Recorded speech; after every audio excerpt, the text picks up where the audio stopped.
Guys, gagawa tayo ng ginamos, guys. Una, hugasan muna natin ang ginamos. Pang-apat na hugas na to. Ito guys, i-drain muna natin hanggang wala na siyang mga titirang mga tubig. Ito guys, tapos na siyang ma-drain.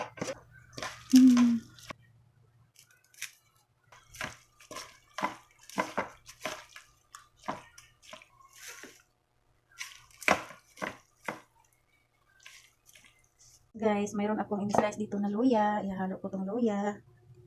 Ihahalo ang luya. Tinalagay na natin dito sa plastic na bottle.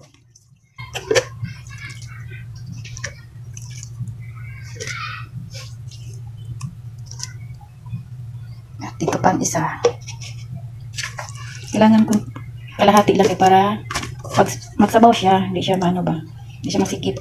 Magkakaginhawa yung ginamos. Hindi siya maging masikip. Para tumubo siya at dumami yung sabaw niya.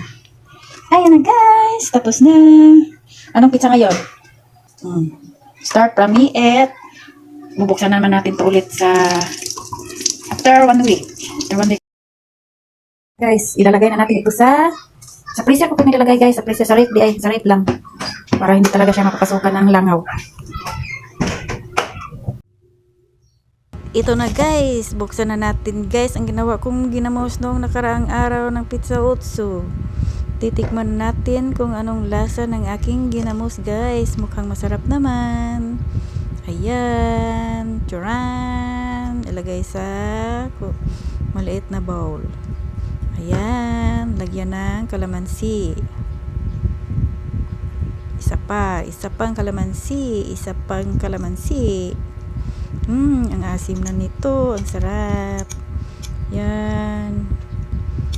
Wow, mukhang masarap siya guys. Masarap talaga siya guys.